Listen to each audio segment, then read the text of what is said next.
9 ತಿಂಗಳು ಹೊತ್ತು ಹೆತ್ತು ಸಾಕಿ ಸಲಹಿ ಬೆಳೆಸಿದ ತಾಯಿ.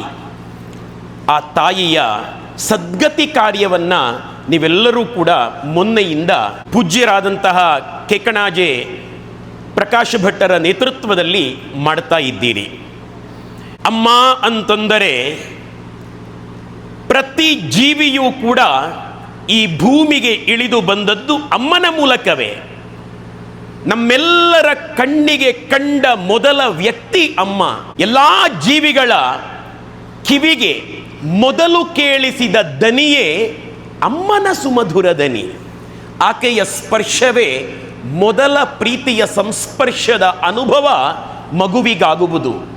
ಆಕೆ ಕೊಟ್ಟ ಹಾಲನ್ನುಂಡೇ ನಮ್ಮ ಬೆಳವಣಿಗೆ. ಆಕೆಯ ಹಾರೈಕೆ ಒಲವುಗಳೇ ಎಂದೆಂದಿಗೂ ಶ್ರೀರಕ್ಷೆ. ಅಮ್ಮ ಅಂತಂದರೆ ಒಬ್ಬರು ಸಂತ ಬರೆದಿದ್ದಾರೆ, ಮಕ್ಕಳಾದ ನಾವು ಏನು ತಪ್ಪೆಸಗಿದರೂ ಕೂಡ ನಮ್ಮನ್ನು ಎಂದೆಂದಿಗೂ ತಿರಸ್ಕರಿಸದೆ ಹಂಬಲಿಸುವ ಪ್ರೀತಿಯ ಪ್ರತಿಮೂರ್ತಿ ಅಮ್ಮ ಅಂತಂದರೆ. ನಮ್ಮಿಂದ ದೂರವಾಗಿ ಬೇರೆಯಾಗಿ ಬೆಳೆಯಲಾಗದ ದಿವ್ಯ ಸಾನ್ನಿಧ್ಯ, ಆಳ ಅಳೆಯಲಾಗದ ಮಾಧುರ್ಯ, ಪರಿಶುದ್ಧ ಪ್ರೀತಿಯ ಬಂಧನ ಅದು. ಮಗು ಹೆರುವ ಮಮತೆಯಲ್ಲಿ ವಿಶ್ವಾನೇ ಮರೆಯುವಳು ತಾಯಿ ದೇವರು. ವಿದ್ವಾನ್ ಜಗದೀಶ್ ಶರ್ಮ ಸಂಪಾ ಅವರು ಬರೀತಾರೆ, ಅಮ್ಮ ಮಾತೆ ನೀನು, ಮಾತೆ ಹೊರಡದು ನಿನ್ನ ತಾಯ್ತನ ಮನದಲ್ಲಿ ಹಸಿರಾದಾಗ. ನವಮಾಸ ಹೊತ್ತೆ ನೀನು ನಿನ್ನ ಗರ್ಭಗೃಹದ ಉದಾತ್ತತೆಯಲ್ಲಿ ಬಿಂದುವನ್ನು ಸಿಂಧುವಾಗಿಸಿದೆ. ಇನ್ನೊಂದು ಜೀವದ ವಿಕಾಸ ಪ್ರಕ್ರಿಯೆಯಲ್ಲಿನ ನೋವನ್ನೆಲ್ಲ ನಲಿವಾಗಿ ಅನುಭವಿಸಿದೆ. ಆ ಪ್ರಸವ ಕಾಲದ ಅಸಹನೀಯ ವೇದನೆಯನ್ನು ಸಹಿಸುವ ಆ ನಿನ್ನ ಸಹನೆ ಅಮ್ಮ, ಅದು ನಿನಗೆ ಮಾತ್ರ ಸಾಧ್ಯ. ಮಗುವನ್ನು ಬೆಳೆಸಿದ ಪರಿಯಿದೆಯಲ್ಲಮ್ಮ, ಅದೊಂದು ಜೀವಲೋಕದ ಅದ್ಭುತ ಅಂತ ತಾಯಿಯನ್ನ ದೇಹ ಇರುವಾಗಲೂ ಒಂದು ಹನಿ ಕಣ್ಣ ನೀರು ಬೀಳದ ಹಾಗೆ ನೋಡಿಕೊಳ್ಳಬೇಕಾದದ್ದು ಮಕ್ಕಳಾದ ನಮ್ಮ ಕರ್ತವ್ಯ. ಜೀವ ದೇಹದಿಂದ ಹೊರಟ ನಂತರನೂ ಕೂಡ ನಮ್ಮೆಲ್ಲ ಮಹಾತ್ಮರು ಋಷಿಮುನಿಗಳು ಹೇಳಿದ ಹಾಗೆ ಆತ್ಮಕ್ಕೆ ಸಾವಿಲ್ಲದೆ ಇರೋದರಿಂದ ಆ ಗತಿಸಿದಂತಹ ಆತ್ಮಕ್ಕೆ ನಮ್ಮ ಭಾರತೀಯ ಪರಂಪರೆಯಲ್ಲಿ ವೈದಿಕ ಸಂಸ್ಕಾರಗಳನ್ನು ನೆರವೇರಿಸುವುದು ಕೂಡ ನಮ್ಮ ಆದ್ಯ ಕರ್ತವ್ಯ. ಅದು ಧರ್ಮ. ಧರ್ಮಾದರ್ಥ ಪ್ರಭವತಿ, ಧರ್ಮಾತ್ ಪ್ರಭವತೆ ಸುಖಂ, ಧರ್ಮೇಣ ಲಭತೆ ಸರ್ವಂ. ರಾಮಾಯಣದಲ್ಲಿ ವಾಲ್ಮೀಕಿ ಮಹರ್ಷಿಗಳು ಹೇಳುತ್ತಾರೆ, ಧರ್ಮವನ್ನು ನಡೆಸುವುದರಿಂದ ಅರ್ಥ ಪ್ರಭವತಿ. ನಾವು ದಿನನಿತ್ಯ ಯಾವುದಕ್ಕಾಗಿ ಹಗಲು ಇರುಳು ಕಷ್ಟಪಡ್ತೇವೆಯೋ ಆ ಹಣ, ಆ ಸಂಪತ್ತು ಧರ್ಮವನ್ನು ಸರಿಯಾಗಿ ಪಾಲನೆ ಮಾಡೋದರಿಂದ ಭಗವಂತನ ಅನುಗ್ರಹ ರೂಪವಾಗಿ ಸಿಗುತ್ತದೆ ಅಂತ. ಹಾಗಿದ್ದರೆ ಅಧರ್ಮ ಮಾಡುವವರಿಗೆ ಸಿಗುವುದಿಲ್ಲವೇನು? ಸಿಗ್ತದೆ. ಆದರೆ ಅಧರ್ಮದ ಹಾದಿಯಲ್ಲಿ ಸಂಪತ್ತು ಸಿಕ್ಕಿದರೆ ಆ ಸಂಪತ್ತಿನ ಜೊತೆಗೆ ಪಾಪವೂ ಅಂಟಿಕೊಳ್ಳುತ್ತದೆ. ಧರ್ಮದಿಂದ ಸಿಕ್ಕಿದ ಸಂಪತ್ತಿನಲ್ಲಿ ಪಾಪದ ಲೇಷ ಇರುವುದಕ್ಕೆ ಸಾಧ್ಯ ಇಲ್ಲ. ಹಾಗಾಗಿ ನಮಗೆ ಸಂಪತ್ತು ಸಿಗಬೇಕು, ಅದು ಧರ್ಮ ಮಾರ್ಗದಿಂದ ಸಿಗಬೇಕು. ಧರ್ಮಾತ್ ಪ್ರಭವತೆ ಸುಖಂ. ಅಷ್ಟು ಮಾತ್ರ ಅಲ್ಲ, ಸುಖವನ್ನು ಕೂಡ ಭಗವಂತ ಅನುಗ್ರಹ ಮಾಡ್ತಾನೆ ಧರ್ಮವನ್ನು ಅನುಷ್ಠಾನ ಮಾಡುವುದರಿಂದ. ಸುಖವನ್ನು ಕೂಡ ಅನೈತಿಕ ದಾರಿಯಲ್ಲಿ ಪಡೆದುಕೊಳ್ಳಬಹುದು, ಮೋಸದ ದಾರಿಯಲ್ಲಿ ಸುಖವನ್ನು ಪಡೆದುಕೊಳ್ಳಬಹುದು. ಎಷ್ಟೋ ಜನ ಶ್ರೀಮಂತರನ್ನ ಜಗತ್ತಿನಲ್ಲಿ ನಾವು ನೋಡ್ತೇವೆ, ಎಷ್ಟೋ ಜನ ಸುಖಿಗಳು ಅಂತ ಕಣ್ಣಿಗೆ ಕಾಣುತ್ತಾರೆ. ಆ ಎಲ್ಲ ಸುಖದ ಜೊತೆಗೆ ಪಾಪವು ಕೂಡ ಅಂಟಿಕೊಳ್ಳುತ್ತದೆ. ಆ ಪಾಪ ನಮ್ಮ ಕಾಲಕ್ಕೆ ಮುಗೀತಾ ಇಲ್ಲ, ಅದು ನಮ್ಮ ಮಕ್ಕಳಿಗೆ ಮೊಮ್ಮಕ್ಕಳಿಗೆ ದಾಟುತ್ತದೆ. ಅದು ನಮ್ಮ ಸಂಪತ್ತನ್ನು ಅವರು ಅನುಭವಿಸುವಾಗ ನಾವು ಮಾಡಿದ ಪಾಪವನ್ನೂ ಅವರು ಅನುಭವಿಸುವ ಹಾಗೆ ಆಗಬಾರದು. ನಾವು ಮಾಡಿದ ಪುಣ್ಯ ಮಾತ್ರ ನಮ್ಮ ಮಕ್ಕಳಿಗೆ ಸಿಗಬೇಕು, ನಮ್ಮ ಮೊಮ್ಮಕ್ಕಳಿಗೆ ಸಿಗಬೇಕು, ಪೀಳಿಗೆಗೆ ಸಿಗಬೇಕು. ಯಾರಲ್ಲಿ ಹೇಳೋಣ ಇದನ್ನೆಲ್ಲ? ಭಗವಂತನೇ ಹೇಳಿಬಿಟ್ಟಿದ್ದಾನೆ ಭಗವದ್ಗೀತೆಯಲ್ಲಿ, ಮನುಷ್ಯಾಣಾಂ ಸಹಸ್ರೇಷು ಕಶ್ಚಿದ್ ಯತತಿ ಸಿದ್ಧಯೇ ಯತತಾಮಪಿ ಸಿದ್ಧಾನಾಂ ಕಶ್ಚಿನ್ಮಾಂ ವೇತ್ತಿ ತತ್ವತಃ. ನನಗೊಬ್ಬರು ಆಧ್ಯಾತ್ಮಿಕ ಗುರುಗಳಿದ್ದಾರೆ, ಅವರು ಹೇಳಿದರು ಇದನ್ನ. ಭಗವಂತನೇ ಹೇಳಿದ್ದಾನೆ, ನೀನು 1000 ಜನರಿಗೆ ಕೊಟ್ಟರೆ ಒಬ್ಬ ಮಾತ್ರ ತಗೊಳ್ತಾನೆ ಇದನ್ನ. ಗರುಡ ಪುರಾಣ ಪಾರಾಯಣ ಪ್ರವಚನ ಏನನ್ನೇ ಮಾಡಿದರೂ ಕೂಡ ಭಗವಂತ ಹೇಳಿದ ಮಾತು ಸುಳ್ಳಾಗುವುದಕ್ಕೆ ಸಾಧ್ಯ ಇಲ್ಲ. ಮನುಷ್ಯಾಣಾಂ ಸಹಸ್ರೇಷು ಕಶ್ಚಿತ್ ಯತತಿ ಸಿದ್ಧಯೇ. 1000 ಮನುಷ್ಯರಲ್ಲಿ ಒಳ್ಳೆಯದನ್ನ ಕೊಟ್ಟಾಗ ಕೆಲವರು ಮಾತ್ರ ತಗೊಳ್ಳುತ್ತಾರೆ. ಹಾಗೆ ತಗೊಂಡವರಲ್ಲಿಯೂ ಕೂಡ ಯತತಾಮಪಿ ಸಿದ್ಧಾನಾಂ, ಹಾಗೆ ತಗೊಂಡವರಲ್ಲಿಯೂ ಕೂಡ ಕಶ್ಚಿನ್ಮಾಂ ವೇತ್ತಿ ತತ್ವತಃ, ನನ್ನನ್ನ ಇನ್ನೂ ಕೆಲವರಷ್ಟೇ ತಿಳಿದುಕೊಳ್ಳುತ್ತಾರೆ ಅಂತ. ನನಗೆ ಕೆಕ್ಕಣಾಜೆ ಭಟ್ಟಮಾವ ಇವತ್ತು ಬೆಳಗ್ಗೆ ಒಂದು ಮಾತು ಹೇಳಿದರು, 4 ಗಂಟೆಗೆ ಎದ್ದಿದ್ದೇನೆ ಅಂತ. 4 ಗಂಟೆಗೆ ಎದ್ದು ಗೋಸೇವೆ ಮಾಡಿ, ನಮ್ಮ ಶ್ರೀರಾಮ್ ಭಟ್ರು ಕೂಡ ಹೇಳಿದರು, ಅಪ್ಪ ಇಲ್ಲ ಬೆಂಗಳೂರಿಗೆ ಹೋಗಿದ್ದಾರೆ, ಗೋಶ್ ಸೇವೆಯನ್ನು ನಾನೇ ಮಾಡಬೇಕು ಅಂತ. ಗೋ ಶಾಲೆಯಲ್ಲಿ ಗೋಸೇವೆ ಮಾಡಿ, ನಿತ್ಯ ಪೂಜೆ ಮಾಡಿ, ಎಲ್ಲ ರುದ್ರ ಚಮಕ ಪುರುಷ ಸೂಕ್ತ ಎಲ್ಲವನ್ನೂ ಕೂಡ ಹೇಳಿಯೇ ಪೂಜೆಯನ್ನ ಕೈಗೊಂಡು ನಾನು ಹೊರಟದ್ದು ಅಂತ ಹೇಳಿದರು. ಯಾಕೆ ಈ ಪೂಜೆಯನ್ನು ಮಾಡಬೇಕು? ಯಾಕೆ ನಿತ್ಯ ಕರ್ಮಗಳನ್ನು ಮಾಡಬೇಕು? ಯಾಕೆ ಉಪಾಸನೆಗಳನ್ನು ಮಾಡಬೇಕು? ಯಾಕೆ ಇಷ್ಟೆಲ್ಲ?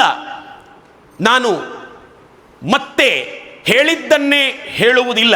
ಎಲ್ಲ ಪರಕ್ಕಜೆ ಅನಂತನಾರಾಯಣ ಭಟ್ಟರು ನಿನ್ನೆ ಹೇಳಿದ್ದಾರೆ, ದಹನ ಸಂಸ್ಕಾರದಿಂದ ತೊಡಗಿ 10 ದಿನ ಮಾಡಬೇಕಾದ ವಾಸೋದಕ ತಿಲೋದಕಗಳನ್ನು ಸೇರಿಸಿ, ಅಸ್ಥಿ ಸಂಚಯನವನ್ನು ಸೇರಿಸಿ, ಅಲ್ಲಿ ಮಾಸಿಕ ಏಕೋದ್ದಿಷ್ಟ ಸಪಿಂಡೀಕರಣವನ್ನು ಪೂರ್ಣಗೊಳಿಸಿ, ಮಾಸಿಕದಲ್ಲಿ ಬರುವಂತಹ ಮತ್ತೊಂದು ಏಕೋದ್ದಿಷ್ಟವನ್ನು ಮುಗಿಸಿ, ವರ್ಷಾಂತಿಕಕ್ಕೆ ಮಾಡುವ ಪಿತೃಸಂಗಮದ ತನಕ ಅಪರ ಷೋಡಶ ಸಂಸ್ಕಾರಗಳನ್ನು ಮಾಡಬೇಕು ಅಂತ ನಿನ್ನೆ ಹೇಳಿದ್ದಾರೆ. ಈ ಎಲ್ಲ ಕರ್ಮಾನುಷ್ಠಾನಗಳನ್ನು ಯಾಕೆ ಮಾಡಬೇಕು? ಕರ್ಮದ ಅಂತಿಮ ಫಲ ಯಾವುದು? ಪೂಜೆ, ಜಪ, ಧ್ಯಾನ ಇವೆಲ್ಲ ಯಾಕೆ? ಒಂದು ಗುರಿ ಅಂತ ಇದೆ. ಆ ಗುರಿಯನ್ನ, ಮನುಷ್ಯ ಜನ್ಮದ ಗುರಿಯನ್ನ ತಲುಪುವುದಕ್ಕಾಗಿ ಅದನ್ನು ಮಾಡಬೇಕು. ಈ ಅಪರವನ್ನು ಅದಕ್ಕೆ ಮಾಡಬೇಕು, ಪೂರ್ವವನ್ನು ಅದಕ್ಕೆ ಮಾಡಬೇಕಾದದ್ದು. ಮೋಕ್ಷ ಸಂಪಾದನೆಯೇ ಮನುಷ್ಯ ಜನ್ಮದ ಗುರಿ. ಮೋಕ್ಷ ಅಂತಂದ್ರೆ ಭಗವಂತನ ಪ್ರಾಪ್ತಿ, ನಾವೇ ಭಗವತ್ ತತ್ವ ಎಂಬುದರ ಅರಿವೇ ಮೋಕ್ಷ. ಕರ್ಮಾನುಷ್ಠಾನಗಳಿಂದ ಮೋಕ್ಷ ಅಲ್ಲ. ಶಂಕರಾಚಾರ್ಯರಿಗೂ ಮಂಡನ ಮಿಶ್ರರಿಗೂ ವಾದ ನಡೆದದ್ದೇ ಈ ವಿಷಯಕ್ಕೆ. ಕರ್ಮದಿಂದ ಮೋಕ್ಷ ಅಂತ ಮಂಡನ ಮಿಶ್ರ, ಇಲ್ಲ ಜ್ಞಾನದಿಂದ ಮೋಕ್ಷ ಅಂತ ಆದಿಶಂಕರಾಚಾರ್ಯರು. ಆದಿಶಂಕರಾಚಾರ್ಯರೇ ಗೆದ್ದು ಮಂಡನ ಮಿಶ್ರ ಶಿಷ್ಯತ್ವವನ್ನು ಸ್ವೀಕಾರ ಮಾಡಿ ಶೃಂಗೇರಿಯ ಮೊದಲ ಪೀಠಾಧಿಪತಿಯಾದರು. ಅಂದರೆ ಕರ್ಮ ಜ್ಞಾನದಲ್ಲಿ ಪರಿಸಮಾಪ್ತಿಗೊಳ್ಳುತ್ತದೆ. ಸಮ್ಯಕ್ ಪ್ರದೀಯತೆ ಜ್ಞಾನಂ ಅನೇನ ಇತಿ ಸಂಪ್ರದಾಯ ಇತಿ ಶಬ್ದಾರ್ಥ.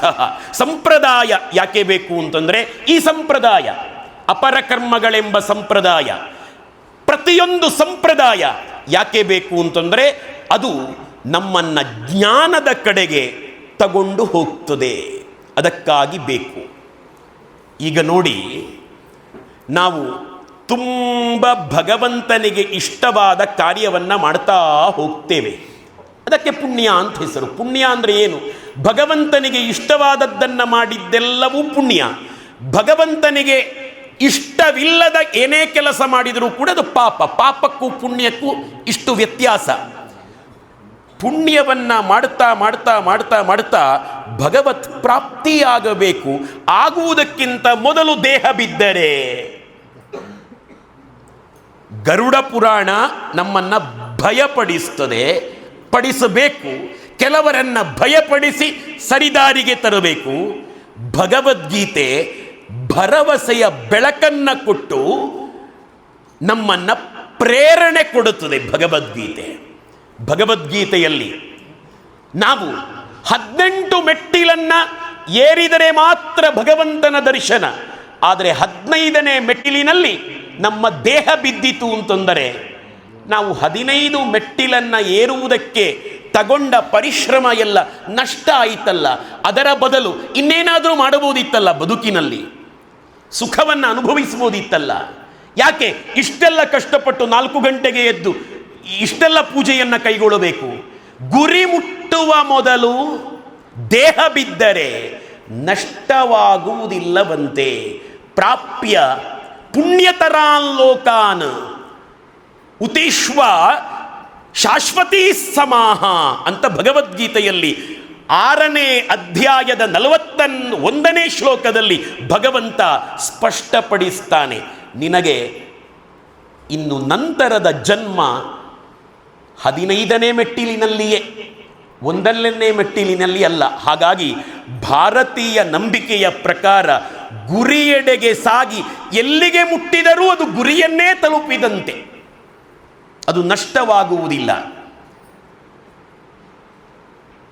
ಶುಚೀನಾಂ ಶ್ರೀಮತಾಂ ಗೇಹೆ ಯೋಗಭ್ರಷ್ಟೋಭಿಜಾಯತೆ ಅಂತ ಭಗವಂತನ ಮಾತು. ಶ್ರೀಕೃಷ್ಣ ಹೇಳ್ತಾನೆ, ಒಂದಷ್ಟು ವರುಷಗಳ ಕಾಲ, ಅಸಂಖ್ಯ ವರ್ಷಗಳ ಕಾಲ ಅಂತ ವ್ಯಾಖ್ಯಾನಕಾರರು ಹೇಳ್ತಾರೆ. ಶಾಶ್ವತೀ ಸಮಾಹ ಅಂತ ನಮಗೆ ಶಾಶ್ವತವಾಗಿ ಪುಣ್ಯಲೋಕವನ್ನು ಪಡೆಯುತ್ತಾರೆ, ಆ ಪುಣ್ಯವನ್ನು ಮಾಡಿದವರು ಅಂತ ನಮಗೆ ಅರ್ಥ ಆಗುವುದು. ಆದರೆ ವ್ಯಾಖ್ಯಾನಕಾರರು ಹೇಳುತ್ತಾರೆ, ಅಸಂಖ್ಯ ವರುಷಗಳ ಕಾಲ ಪುಣ್ಯಲೋಕದಲ್ಲಿದ್ದು ಶ್ರೀಮಂತರ ಮನೆಯಲ್ಲಿ ಜನ್ಮ ಪಡಿತಾರಂತೆ. ಭಗವದ್ಗೀತೆ ಇದು 6ನೇ ಅಧ್ಯಾಯ 41ನೇ ಶ್ಲೋಕ. ಹಾಗಾಗಿ ನಾವು ಈ ಕಾರ್ಯವನ್ನೆಲ್ಲ ಮಾಡಿ ಮಾಡಿ ಮಾಡಿ ಮಾಡಿ ಪುಣ್ಯವನ್ನು ಪಡೆದು, ಅದೆಲ್ಲ ಇಂಗ್ಲೀಷಲ್ಲೇ ಹೇಳಬೇಕು, ಡೆಪಾಸಿಟ್ ಅಂತ. ಅದಕ್ಕೇನು ಕನ್ನಡದ ಪದ?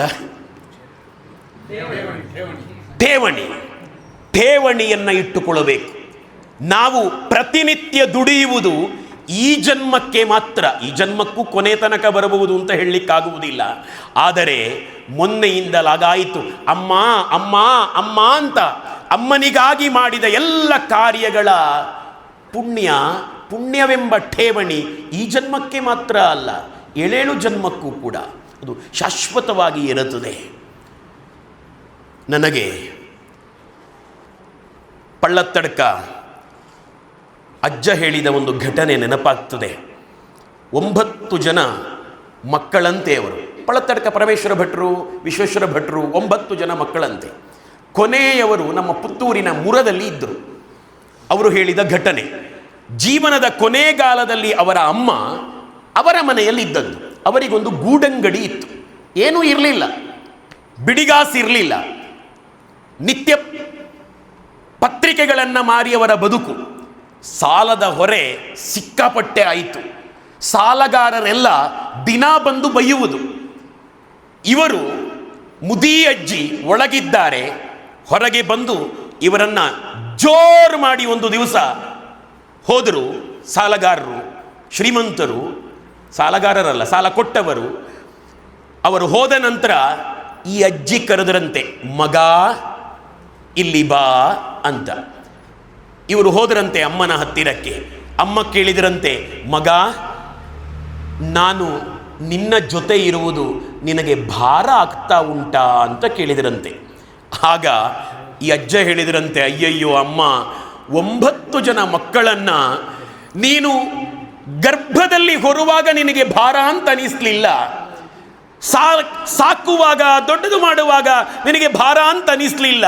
ಈ ನಿನಗೆ ಏನೂ ಆಗುವುದಿಲ್ಲ, ಕೈಯಲ್ಲಾಗುವುದಿಲ್ಲ, ದೇಹ ಜರ್ಜರಿತವಾಗಿದೆ ಅಂತ ಹೇಳುವಾಗ ನೀನು ನನ್ನ ಜೊತೆಗೆ ಮನೆಯಲ್ಲಿರುವುದು ಭಾರ ಆಗ್ತಾ ಇದೆ ನನಗೆ, ನನ್ನ ಹೆಂಡತಿಗೆ, ನನ್ನ ಮಕ್ಕಳಿಗೆ ಅಂತ ನಾನೆಲ್ಲಾದರೂ ಹೇಳಿದೆ ಅಂತಂದರೆ ಭಗವಂತ ಮೆಚ್ಚಿಯಾನೇನಮ್ಮ ಅಂತ ತುಂಬ ಚೆನ್ನಾಗಿ ನೋಡಿಕೊಂಡ್ರು.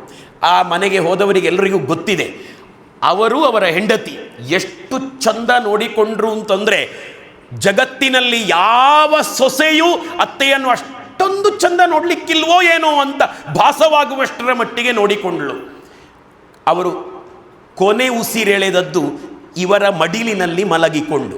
ಕೊನೆಯ ಉಸಿರು ಎಳೆಯುವುದಕ್ಕಿಂತ ಮೊದಲು ತಲೆ ಮೇಲೆ ಕೈಯಿಟ್ಟು ಹೇಳಿದರಂತೆ. ಇದೇ ಪಳ್ಳತ್ತಡ್ಕ ಪರಮೇಶ್ವರ ಭಟ್ರು, ವಿಶ್ವೇಶ್ವರ ಭಟ್ರು ಇವರ ಅಮ್ಮ ಮುರದ ಗಣಪತಿ ಭಟ್ಟರ ಮಡಿಲಿನಲ್ಲಿ ಮಲಗಿಕೊಂಡು ತಲೆ ಮೇಲೆ ಕೈಯಿಟ್ಟು ಹೇಳಿದರಂತೆ, ಮಗ ಎಷ್ಟು ಚಂದಕ್ಕೆ ನೀನು ನಿನ್ನ ಹೆಂಡತಿ ನೋಡಿಕೊಂಡ್ರಿ, ತುಂಬ ತೃಪ್ತಿಯಾಗಿದೆ ಮಗ, ಒಳ್ಳೇದಾಗಲಿ ಆಯಿತಾ ಅಂತ. ಆಯಿತು, ಮುಗೀತು, ಅವರ ಬದುಕು ಮುಗಿಯಿತು. ಅದೇ ಕೊನೆ ಮಾತು. ಆ ನಂತರ ಅವರು ಹಿಂದಿರುಗಿ ನೋಡಲೇ ಇಲ್ಲ. ಬೇಕಾದದ್ದೆಲ್ಲವೂ ಸಿಗುತ್ತಾ ಹೋಯಿತು ಜೀವನದಲ್ಲಿ. ಅವರೇ ನನ್ನ ಹತ್ತಿರ ಹೇಳಿದ್ದು, ಮಹಾಲಿಂಗೇಶ್ವರ ದೇವರಿಗೆ ರುದ್ರಾಭಿಷೇಕ ಮಾಡಿದರೆ ಎಷ್ಟು ಪುಣ್ಯ ಉಂಟೋ ಶ್ರೀಕೃಷ್ಣ, ಅಷ್ಟೇ ಪುಣ್ಯ ಅಮ್ಮನ ಆಶೀರ್ವಾದಕ್ಕೂ ಉಂಟು, ನೆನಪಿಡುವಂತ. ಮನಃಪೂರ್ವಕವಾಗಿ ನಮ್ಮ ತಾಯಿ, ನಮ್ಮ ತಂದೆ ತಲೆ ಮೇಲೆ ಕೈಯಿಟ್ಟು ಒಳ್ಳೆಯದಾಗಲಿ ಅಂತಂದರೆ ಒಳ್ಳೆಯದಾಗುವುದನ್ನು ತಪ್ಪಿಸುವುದಕ್ಕೆ ಯಾರಿಗೂ ಸಾಧ್ಯ ಇಲ್ಲ, ಅಷ್ಟು ಶಕ್ತಿ ಅಮ್ಮನಿಗುಂಟು. ಅಂಥ ಅಮ್ಮನ ಕಾರ್ಯವನ್ನು ನಮಗೆ ಕೆಲವೊಂದು ಅರ್ಥ ಆಗುವುದಿಲ್ಲ. ಗರುಡ ಪುರಾಣ, ನಾನು ಶುಕ್ಲಶ್ಯಾಮ್ ಭಟ್ರ ಹತ್ರ ನಿನ್ನೆ ಮಾತಾಡ್ತಾ ಹೋಗ್ತಿದ್ದೆ, ಎಂಥ ಮಾರ್ರೆ ಹೀಗೆಲ್ಲ ಉಂಟಾ, ಈ ಏನು ನದಿ ಅದು ವೈತರಣಿ ನದಿ, ಇದನ್ನೆಲ್ಲ ನಾನು ನೀನು ದಾಟ್ಲಿಕ್ಕೆ ಉಂಟ, ಹೀಗೆಲ್ಲ ಕಾರಿನಲ್ಲಿ ಹೋಗುವಾಗ ಮಾತಾಡಿಕೊಂಡು ಹೋದದ್ದು. ಕೆಲವೊಂದು ವಿಚಾರಗಳು ಅರ್ಥ ಆಗುವುದಿಲ್ಲ. ಒಂದು ಸಲ ಒಬ್ಬರು ಶ್ರೇಷ್ಠ ಸಂತ, ಅವರ ಗುರುಗಳಲ್ಲಿ ನನಗೆ ಗೊತ್ತಿರುವವರವರು, ಅವರು ಹೇಳಿದರಂತೆ, ನನಗೆ ಆಧ್ಯಾತ್ಮಿಕವಾಗಿ ಮುಂದುವರಿಯುವುದಕ್ಕೆ ಆಗ್ತಾ ಇಲ್ಲ, ಏನಾದರೂ ಉಪಾಯ ಕೊಡಿ ಅಂತ. ಆಗ ಅವರು ಪರಿಹಾರ ಹೇಳಿದರಂತೆ, 2 ಗ್ರಂಥಗಳನ್ನು ನೀನು ನಿತ್ಯ ಪಾರಾಯಣ ಮಾಡಬೇಕು, 3 ವರ್ಷಗಳ ಕಾಲ ಮಾಡಬೇಕು, ಸರಿಯಾಗ್ತದೆ ಅಂತ. ಯಾವುದೆಲ್ಲ ಗುರುಗಳೇ? 1ನೆಯದ್ದು ವಿಷ್ಣು ಸಹಸ್ರನಾಮ 3 ವರ್ಷಗಳ ಕಾಲ ಎಡಬಿಡದೆ ಮಾಡು. 2ನೆಯದ್ದು ಯಾವುದು? ಸಪ್ತಶತಿಯನ್ನು ಮಾಡು. ಈ ಸಂತ ಹೇಳಿದರಂತೆ, ಸಪ್ತಶತಿ ನನಗೆ ಅಷ್ಟು ರುಚಿ ಇಲ್ಲ ಅಂದ್ರಂತೆ. ಯಾಕೆ ರುಚಿ ಇಲ್ಲ? ನಿನಗದೆಲ್ಲ ಅರ್ಥ ಆಗುವುದಿಲ್ಲ. ಶ್ರೇಷ್ಠ ಸಂತ, ನಾವು ನಗಾಡುವ ಸಂತ ಅಲ್ಲ ಅವರು, ನಾನು ಅವರ ಹೆಸರನ್ನು ಹೇಳುವುದಿಲ್ಲ. ಅವರ ಮಟ್ಟವೇ ಬೇರೆ, ನಮ್ಮ ಮಟ್ಟವೇ ಬೇರೆ. ಅವರು ಅದ್ಭುತ ಸಂತ ಅವರು, ಆಯ್ತಾ? ಅಂದರೆ ಆ ಮಟ್ಟದಲ್ಲಿ ಆ ಪ್ರಶ್ನೆ ಅಷ್ಟೇ. ನನಗೆ ಸಪ್ತಶತಿ ರುಚಿಸುವುದಿಲ್ಲ ಅಂತಂದರೆ ನಮ್ಮ ಮಟ್ಟದಲ್ಲಿ ಅರ್ಥ ಮಾಡಿಕೊಳ್ಳಬೇಕಾದದ್ದಲ್ಲ. ಅದನ್ನು ನೋಡು, ಇದು ಗುರುವಿನ ಆಜ್ಞೆ. ನೀನು ಸಪ್ತಶತಿ ಪಾರಾಯಣ ಯಾಕೆ ರುಚಿಸುವುದಿಲ್ಲ? ಅಲ್ಲ, ಎಲ್ಲ ವಧೆ ವಧೆ ವಧೆ ಅಂತ ಬರುತ್ತದೆ ಅಂತ, ನನಗೆ ಅದು ಇಷ್ಟ ಇಲ್ಲ ಅಂತ. ಮಹಿಷಾಸುರ ವಧೆ, ಮಧುಕೈಟಭ ವಧೆ, ಶುಂಭನಿಶುಂಭರ ವಧೆ, ರಕ್ತಬೀಜಾಸುರರ ವಧೆ, ನನಗೆ ಈ ಕೊಲ್ಲುವ ಕಥೆಗಳನ್ನು ಕೇಳುವುದಕ್ಕೆ ಇಷ್ಟ ಇಲ್ಲ ಅಂತ. ಗುರುವಿನ ಆಜ್ಞೆ ನೀನು ಮಾಡಬೇಕು ಅಂತ. ಮಾಡಿದ ನಂತರ ಹೇಳಿದರಂತೆ, ನಾನು ಪೂರ್ತಿ ಸಪ್ತಶತಿಗೆ ಶರಣಾಗಿದ್ದೇನೆ. ಹೌದು ಗುರುಗಳೇ ಅಂತ. ಅಂದರೆ ಮಾಡದೆ ನಮಗೆ ಅರ್ಥ ಆಗುವುದಿಲ್ಲ. ಸತ್ಯ ಹೇಳಬೇಕು ಅಂತಂದರೆ ಗರುಡ ಪುರಾಣ ನನಗೂ ಅಷ್ಟು ರುಚಿ ಕೊಡುವ ಸಂಗತಿ ಅಲ್ಲ. ಆದರೆ ಈ ಮಾತನ್ನು ತುಂಬ ಎಚ್ಚರಿಕೆಯಿಂದ ಹೇಳುತ್ತೇನೆ, ನಾನಾಗಿ ಹೇಳಬಾರದು, ನನಗರ್ಥ ಆಗುವುದಿಲ್ಲ ಅದು. ಈ ಗುರುಗಳು ಹೇಳಿದ ಹಾಗೆ ಸಪ್ತಶತಿ ರುಚಿ ಕೊಡುವುದಿಲ್ಲ ಅಂತ ಹೇಳಿದ ಹಾಗೆಯೇ ಅಂತ ಹೇಳುವುದನ್ನು ನಾನು ಅರ್ಥ ಮಾಡಿಕೊಳ್ತೇನೆ.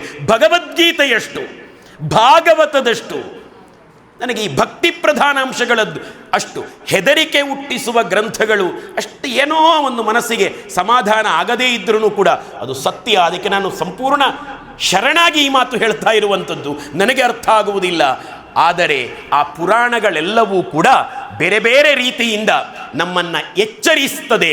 ಅದು ಕೊಡುವ ಎಚ್ಚರಿಕೆಯ ಪಾಠವನ್ನು ತಗೊಂಡು ಕೇಕಣಾಜೆ ಭಟ್ಟಮಾವ ಅವರು ಸರಿಯಾಗಿ ಆಗಬೇಕು ಎಲ್ಲವೂ ಅಂತ ಯೋಚನೆ ಮಾಡುವವರು, ಹಠ ಹಿಡಿದು ಮಾಡಿಸುವವರು. ಇನ್ನೊಬ್ಬರ ಮನೆಯಲ್ಲಿ ಮಾಡಿಸುವುದು ಬೇರೆ, ತಾನು ತನ್ನ ಮನೆಯಲ್ಲಿ ಮಾಡಿ ತನ್ನ ಶಿಷ್ಯರೂ ಕೂಡ ಮಾಡಬೇಕು ಅಂತ ಹೇಳೋದು ಬೇರೆ. ನುಡಿದಂತೆ ನಡೆದವನ ಅಡಿಗೆನ್ನ ನಮನ. ಕೇಕಣಾಜೆ ಭಟ್ಟರು ಅವರ ಮನೆಯಲ್ಲೂ ಕೂಡ ಬೇಕಾದಷ್ಟು ವೈದಿಕ ಕಾರ್ಯಕ್ರಮಗಳನ್ನು ಮಾಡ್ತಾರೆ, ದಾನ ಧರ್ಮಗಳನ್ನು ಅವರೂ ನಡೆಸ್ತಾರೆ, ಅವರ ಶಿಷ್ಯಂದರು ಕೂಡ ಮಾಡಬೇಕು, ಇದ್ದವರು ಮಾಡಬೇಕು, ದಾನ ಧರ್ಮ ಮಾಡಬೇಕು. ಸಂಪತ್ತಿನಲ್ಲಿ ಏನಾದರೂ, ನಾನಾಗ ಹೇಳಿದ ಹಾಗೆ, ಸಂಪತ್ತನ್ನು ಪಡೆಯುವಾಗ ಪಾಪ ಅಂಟಿಕೊಂಡಿದ್ದರೆ ಆ ಪಾಪವನ್ನು ತೊಳೆಯುವುದು ದಾನ ಮಾಡಿದಾಗ. ದೇಹ ಸ್ನಾನದಿಂದ ಶುದ್ಧ ಆಗ್ತದೆ, ಮನಸ್ಸು ಧ್ಯಾನದಿಂದ ಶುದ್ಧ ಆಗ್ತದೆ, ಅದೇ ರೀತಿ ಸಂಪತ್ತು ದಾನದಿಂದ ಶುದ್ಧ ಆಗ್ತದೆ. ಹಾಗಾಗಿ ದಾನ ಧರ್ಮಗಳೊಂದಿಗೆ ನಾವು ಕರ್ಮಾನುಷ್ಠಾನಗಳನ್ನು ಮಾಡಿದಾಗ ಆ ಕರ್ಮದ ಸಂಕಲ್ಪ ಸತ್ಯ ಆಗ್ತದೆ ಅಂತ ಹೇಳಿದ್ದಾರೆ. ಈ ರೀತಿಯಿಂದ ಪರಮೇಶ್ವರಿ ಅಮ್ಮನವರ ಪುಣ್ಯಲೋಕ ಪ್ರಾಪ್ತಿಗೋಸ್ಕರ, ಅವರ ಆತ್ಮಕ್ಕೆ ಪುಣ್ಯಲೋಕ ಪ್ರಾಪ್ತಿಯಾಗಬೇಕು ಅಂತ ಹೇಳುವ ದೃಷ್ಟಿಯಿಂದ ನಡೆಸಿದ ಈ ಎಲ್ಲ ಕರ್ಮಾನುಷ್ಠಾನಗಳು ಕೂಡ, ಅಪರ ಕರ್ಮಗಳು ಕೂಡ ಮನಃಪೂರ್ವಕವಾಗಿ, ಭಾವಪೂರ್ವಕವಾಗಿ ನೀವು ಆ ಮಹಾವಿಷ್ಣುವನ್ನು ಪ್ರಾರ್ಥನೆ ಮಾಡಿ, ಜನ್ಮ ಕೊಟ್ಟ ತಾಯಿ ಅವಳ ಅಂತ್ಯ ಆಗಲಿಲ್ಲ, ಅವಳಿದ್ದಾಳೆ ಇನ್ನೂ ಕೂಡ, ಅವಳ ದೇಹ ಮಾತ್ರ ಇಲ್ಲ ಅಷ್ಟೇ, ಆ ಆತ್ಮ ಕಷ್ಟಪಡದೇ ಇರಲಿ ಅಂತ ಹೇಳಿ ಮಹಾವಿಷ್ಣುವಿನಲ್ಲಿ ಪ್ರಾರ್ಥನೆ ಮಾಡುವುದಕ್ಕಾಗಿಯೇ ಇಷ್ಟೆಲ್ಲ ನಡೆದದ್ದು. ಹಾಗಾಗಿ ಭಕ್ತಿಯ, ಪ್ರಾಮಾಣಿಕವಾದ ಶ್ರದ್ಧೆಯ ಪ್ರಾರ್ಥನೆ ಮಾಡಿ, ಮಹಾವಿಷ್ಣು ದೇವರೇ, ಅಮ್ಮನ ಆತ್ಮವನ್ನು ಕೈಬಿಡಬೇಡ, ನಿನ್ನ ಪಾದಗಳಿಗೆ ನನ್ನಮ್ಮನ ಆತ್ಮ ಸೇರುವ ಹಾಗೆ ಅನುಗ್ರಹ ಮಾಡುವಂಥ ಪ್ರಾರ್ಥನೆ ಮಾಡಿ, ಆ ಪ್ರಾರ್ಥನೆಗೆ ಫಲ, ಆ ಶುದ್ಧ ಪ್ರಾರ್ಥನೆಗೆ ಫಲವನ್ನು ಮಹಾವಿಷ್ಣು ದೇವರು ಕೊಟ್ಟ ಅಂತಂದರೆ, ಈ ಎಲ್ಲ ಇವತ್ತು ಮಾಡಿದ, ಮೊನ್ನೆಯಿಂದ ಮಾಡಿದ, ನಾಳೆಯೂ ನಡೆಯಲಿರುವ, ಇನ್ನು ವರ್ಷಪೂರ್ತಿ ನಡೆಯಲಿರುವಂಥ ಎಲ್ಲ ಕಾರ್ಯಕ್ರಮಕ್ಕೆ ಸಾರ್ಥಕ್ಯ ಸಿಕ್ಕಿದ ಹಾಗೆ ಆಗ್ತದೆ. ಹಾಗೆ ಆಗಲಿ ಅಂತ ಹೇಳಿ ನಾನು ಕೂಡ ವೈದಿಕ ಸ್ಥಾನದಲ್ಲಿದ್ದುಕೊಂಡು ಪ್ರಾರ್ಥನೆ ನಡೆಸಿ ಆಶೀರ್ವದಿಸಿ, ದೇವ ಅವಂತು ಶೋಭಾಯೈ ಪಿತರೋನು ಮದಂತು.